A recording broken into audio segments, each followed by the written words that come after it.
It's the Real Estate Podcast, brought to you by ANZ Home Loans for financial well-beings. The wave washed over the top of the boat. It broke parts of the boat, and that's when I started to get scared, was when the boat started breaking, and it was like, okay, let's turn back, because we were beating into the waves. And so when you turn around and you have the waves coming behind you, it's a lot more comfortable, and we ended up turning back.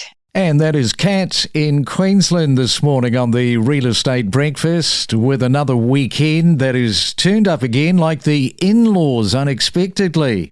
Yeah, sometimes that can be a little bit awkward, can't it? But it's a real estate non-stop weekend over the next 2 days as you chase probably properties that you have circled, indicating that they have potential. And that's what it's all about at the end of the day. If you can find a property that is got potential, as Charlie Sheen would say, you're winning. And of course, we will help break down the suburb by suburb with trends and also talking points for you in your local market. It is a Saturday, it's September the 20th. And Australia, as we know, is one of the toughest places in the world to buy your first home right now. Sydney, just look at that. It is ranked second, least affordable globally, with Melbourne, Adelaide and Brisbane all within the impossibly unaffordable top 10. That's right, that is a list which is not good to be on for Melbourne, Adelaide and Brisbane, the impossibly unaffordable top 10. And it's not just deposit savings that is the barrier. High cost of living, we've got inflation, we've got the lagging wages and the lingering effects of COVID. That is all converged into where we are right now with real economic pressures. 5 years on, being a first home buyer in Australia feels more difficult than almost anywhere else in the world. But on our Saturday morning, we do have a location that we're going to talk about. This is especially for first home buyers. Let's catch up with Kat Gawlik from Russell Island in Queensland. And good morning to you, Kat. Welcome to the Real Estate Breakfast on our Saturday morning show. And yeah, younger people trying to get into the property market, it ain't easy, is it? No. So I'm 46 now. I've purchased my first block of land just recently, and I'm building my first home right at the moment. And I've always thought that it's quite tough for people my age to get into the market and buy a house and have a roof over their head without getting into a huge amount of debt and being stressed out. A lot of my friends still don't own their own property. Yes, and what about people that you know, people that you're interacting with, trying to get into the property market for the first time? What are some of the obstacles and some of the stories that you're hearing from these people? Yeah, no, I don't have a lot of friends that own their own property, because it would mean they would be tied down to a huge mortgage, and that is even if they can get a mortgage of that amount. But especially where I am at the moment, there's an opportunity for young people to own their own home. Now, let's talk about where you are, because as I mentioned, for first home buyers, this is a little bit of a treat. If you're looking to buy a property, and this is in the Greater Brisbane market, we're talking about a location where you can buy a house for $430,000. So, Kat, I'll get you to explain where that is and how that is possible. We are 50 minutes from Brisbane. It's the cheapest suburb in Greater Brisbane, but there is a catch. It's an island, and you do need to catch a boat to get here. Everything needs to go on a boat. Cars, there's a car barge. It costs $35 each way for a vehicle. That's with a residence discount. And the passenger ferry run by TransLink, that is only 50 cents, and that takes about 20 minutes each way. So the islands really suit people who can work from home, who can do trade work. There's a lot of building and renovations going on here. The property market is growing by 20% every year. And so there's a lot of builders here. Because we are an island, it does have its inconveniences, and not everyone would be able to get by comfortably or happily on an island. I personally love it. Yeah, you say that there's a little bit of an inconvenience, but, for that price point of 430 grand, hey, people are happy to be inconvenienced because that is so under the radar in terms of where the property market for first home buyers are. Normally, you've got to buy yourself an apartment, a unit, etc. You can't get that piece of land with the house. So this is really great news. You've got the working from home aspect. Now, if you can do that, and so many people are these days, no real worries about having to catch the ferry backwards and forwards, etc. But yeah, a lot of people, you said, are being attracted into your area. What sort of people, I'm interested to know, who are moving there? All sorts of people are coming to the islands. So traditionally it was retirees, older people, but as the infrastructure and the transport gets better and better, it's attracting younger people as well, families. There's a school on Russell and the passenger ferry is extremely convenient and regular. It's every half an hour. The problem is finding a car park on the other side. So if you are commuting, it can be a little bit stressful. But ideally, if you can work from home or you can travel just a few days a week to the mainland, it's ideal, or work on the islands, that's totally ideal.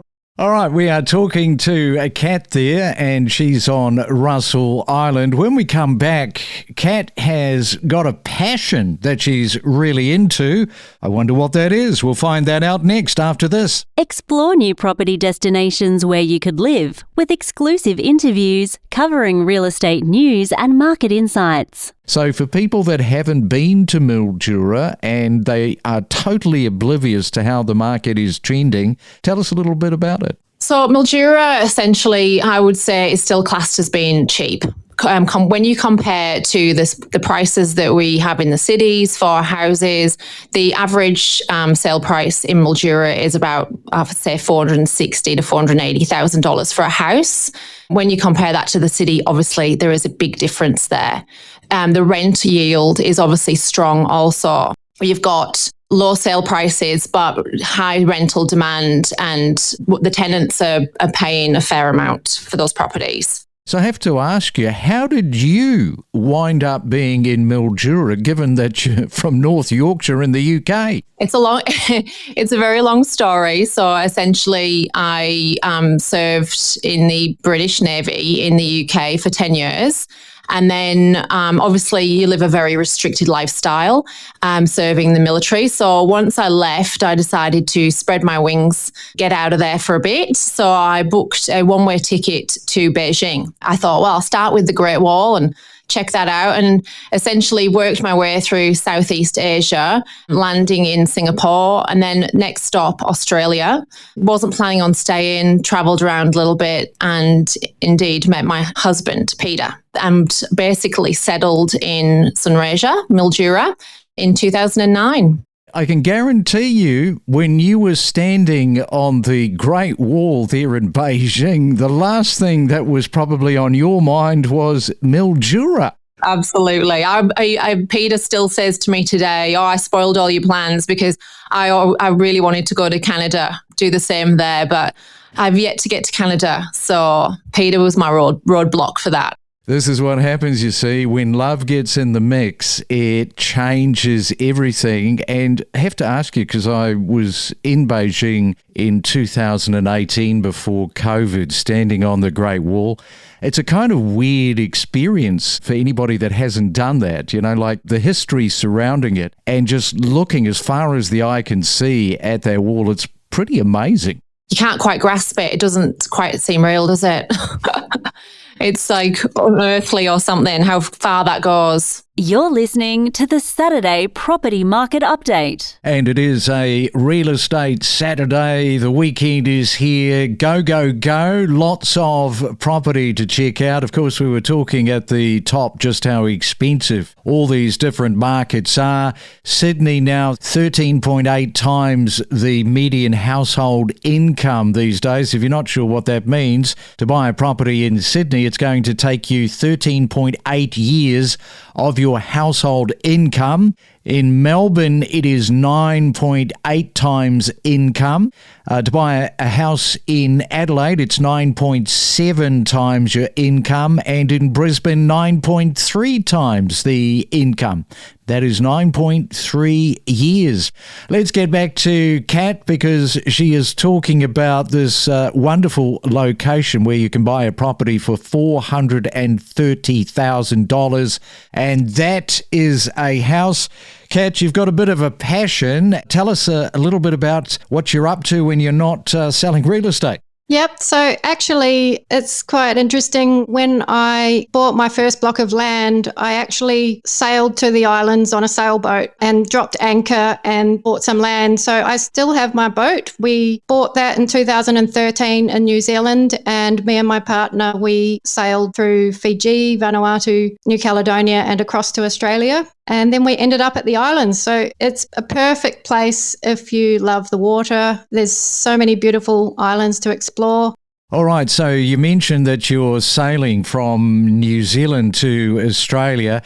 What's one of the things that, because every sailor has a story where it was a scary moment. I mean, I couldn't think of anything worse personally myself, because I'm not a sailor. Although I will tell you a story. I went to the America's Cup in 1995, was rubbing shoulders with the New Zealand contingent there in San Diego. I've got a mate of mine who was a sailor, and I had the opportunity to go out. This was on a non-sail day with Team New Zealand to be the, 12th man or something. And I said, no, that's okay, don't worry. And this mate of mine said, why did you not go out? That is unbelievable. You'd probably say the same thing. I'm into a different type of sailing, and that's cruising, not racing. So we are not about speed, we're about safety, and we're not in a rush to get certain places, even though you do have to look at the weather and plan. So hang on. So if you're in my position and Team New Zealand says you can be the 12th person on the boat, you're not going out either? No, I would, just for the experience, because it's not often that you will get hurt in those races. It'd be a great experience. So back to that question, what's the number one scary moment that you've had? Number one scary moment was probably leaving Vanuatu. We had checked out. We were heading to New Caledonia. We had some strange weather that we weren't really expecting come. And I think it was also, we were sailing over a undersea trench, which was very deep. It's where the continental shelf dropped off to about 4,000 metres under the water. And the waves changed and got really, really steep. We actually, the bow of the boat, which is the front of the boat, went under a wave. The wave washed over the top of the boat. We've got a 12-metre boat. The wave washed over the top of the boat. It broke parts of the boat. And that's when I started to get scared, was when the boat started breaking. And it was like, okay, let's turn back, because we were beating into the waves. And so when you turn around and you have the waves coming behind you, it's a lot more comfortable. And we ended up turning back. Wow, yeah. So that's good that you were able to do that and survive it. Otherwise, we wouldn't be talking about Russell Island this morning. Well, good story, Kat, and thanks so much for coming on to the Real Estate Breakfast on our Saturday morning show. Enjoy your weekend, enjoy your sailing, and have a great weekend. Thanks so much for having me, Craig. It's been awesome talking to you about the islands. I'm really passionate about this place, and I hope more younger people will think about coming over here, because we do need to change the demographic a little bit. From the emotion of property, the economic inflation, managing your expectations, lack of stock, price growth, construction appetite, days on the market. Stay informed with us and know your property. And you were telling me that you got involved in the real estate industry at the age of 18. Now, in a couple of weeks' time, you are retiring at the age of 34. You've sold your businesses, been in real estate, what is that, about 17 odd years? Correct. I'm very excited. I've worked my little butt off for the last 17 years. So now it's time for me to look after my life and actually have a life If you do the job in real estate, you got to throw it all in there. You got to work after hours. You got to work 6 days a week every week. Plus Sundays, you got to answer your phone. You've got to be always on if you want to be successful or at the top end of your game. That's what I've done, and it's proof in the pudding because I started with nothing. I've now managed 36 staff members, 3 offices. But yes, I am excited to get out of the selling and listing side and get agents to the next level and get them selling. We connect you to the best real estate information across Australia. The Real Estate Podcast.